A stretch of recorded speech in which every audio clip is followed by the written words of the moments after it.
Imagine two people, same age, same salary, same city. They graduate on the same day, get hired on the same day, get paid the exact same amount every single month. 10 years later, one of them owns a home, has a growing investment portfolio, and sleeps peacefully at night. The other one is still living paycheck to paycheck, still stressed every time the rent is due, still telling themselves, next year I'll start saving. Same income, same opportunities, completely different outcomes. So what happened? It wasn't luck. It wasn't some secret high-paying side hustle. And it definitely wasn't about who was smarter with numbers. The difference came down to one quiet mistake that almost everyone makes in their 20s.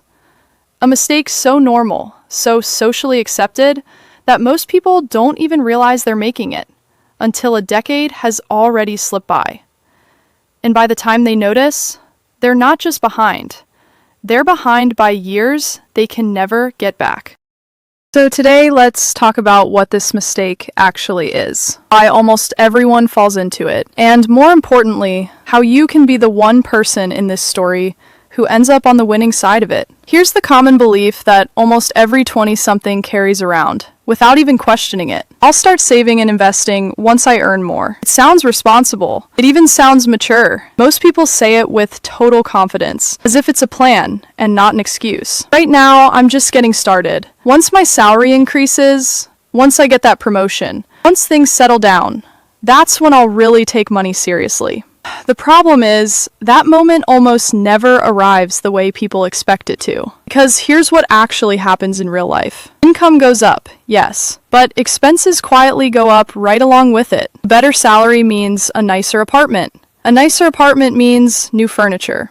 A little more money in the bank means it finally feels okay to eat out more, upgrade the phone, book that trip. None of these choices feel reckless in the moment. Each one feels earned. Each one feels like a small, reasonable reward for working hard. And every single purchase in the moment feels justified. This is called lifestyle inflation, and it is the single most dangerous financial habit of your 20s. Not because any one decision is bad, but because it quietly consumes the exact gap that was supposed to become your savings. Watch what happens. The gap between what you earn and what you save just quietly disappears. The person who said, "I'll invest once I earn more," ends up earning more and investing exactly the same amount as before. Zero. Here's the strange part. If you asked either person from our story, both would probably tell you they're being financially responsible. Neither of them feels reckless. That's because this isn't really a math problem. It's a psychology problem. Our brains are wired to weigh the present far more heavily than the future. Psychologists call this present bias. A dollar spent today on something that makes you feel good right now feels real and immediate. A dollar saved for a future you can't fully picture yet feels abstract, distant, almost imaginary. This is why nobody sits down and consciously decides, "I will avoid saving money for the next 10 years. Instead, it happens one small, forgivable decision at a time. A subscription here, skipping this month because something came up, and then skipping the next month too. None of these choices feel like the mistake, but add them all together across an entire decade, and they become the mistake. Now, here's where we get to the part that changes everything. And it's simpler than you'd think. Money that you invest in your 20s is not the same as money you invest in your 30s or 40s. Not because the amount is different, because of something called compounding. And once you actually understand it, you'll never look at money the same way again. Think of compounding like a snowball rolling down a hill. At the very top, the snowball is tiny. It barely picks up any snow with each rotation. But the longer that hill is, the bigger it becomes. Because it's not just adding snow. It's adding snow on top of snow it already picked up. Money works exactly the same way. When you invest, it doesn't just sit there. It earns returns. And here's the important part. Those returns then earn their own returns. Your money starts making money, and then that new money starts making money too. Let's make this real. Meet Ria. She starts investing a small, consistent amount at the age of 25. Now meet Aman. He waits, gets comfortable, and starts investing the exact same amount. But at 35, 10 years later, both of them invest the same monthly amount. Both keep going until they're 60. And when they both reach 60, Ria ends up with dramatically more money than Aman. Not slightly more, often close to double. Same monthly contribution, same discipline, same effort. The only difference was time. Those 10 years that Aman waited weren't just 10 missed years of saving. They were 10 years where compounding had no snowball to work with at all. That early hill, right at the top, where the snowball starts small, turns out to be the most valuable stretch of the entire journey. And most people, without even realizing it, skip right past it. Here's the part that really reframes everything.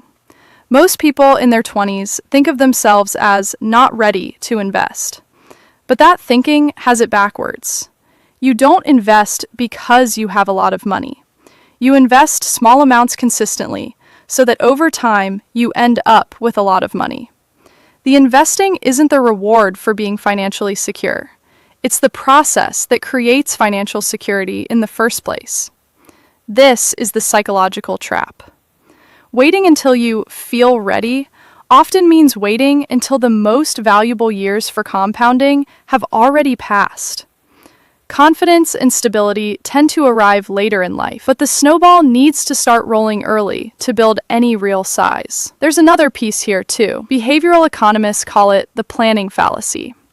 We imagine our future selves as more disciplined, more organized, more motivated than our present selves.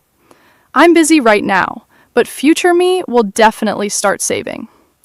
But future you is built from the habits present you creates today. If saving and investing isn't a habit now, it very rarely becomes one automatically later, no matter how much your income increases. So what does this actually mean for you, practically? It doesn't mean saving an enormous amount starting tomorrow. That's actually the wrong lesson. The real lesson is about starting small, starting early, and staying consistent. Because time is doing far more of the work than the size of your contribution. Instead of asking, how much can I save once I earn more? Ask, what small, consistent amount can I start investing right now, even if it feels tiny? It also helps to separate your money the moment it arrives, rather than waiting to see what's left over at the end of the month. Because by the end of the month, there's rarely anything left. So flip the order. Treat your future self as a bill you pay first, not a hope you have left over. There will never be a version of your life that feels perfectly stable, perfectly ready. The version of you that finally starts is not the version who has everything figured out. It's the version who simply decided to stop waiting. Go back to those two people from the beginning of this video. Same income, same opportunities. Completely different outcomes after 10 years. The difference wasn't intelligence. It wasn't luck. It wasn't some secret trick that one of them knew and the other didn't. The difference was a decision made quietly, in their 20s, about whether to start now or start later. One of them let their lifestyle expand to match their income, told themselves they'd get serious about money eventually, and let years slip by without realizing how expensive that waiting actually was. The other one started small, started early, and let time do the heavy lifting. The mistake almost everyone makes in their 20s isn't spending money. It isn't even about being bad with finances. It's believing there's a future moment when saving will finally make sense, while ignoring the fact that the most valuable years to start are the ones happening right now. The snowball doesn't care how big you feel. It only cares how early you let it start rolling. So the real question isn't whether you'll eventually take your finances seriously. Most people believe they will, someday. The real question is simpler and far more uncomfortable. If not now, then when? If this made you think differently about your 20s, hit subscribe, because there's a lot more where this came from.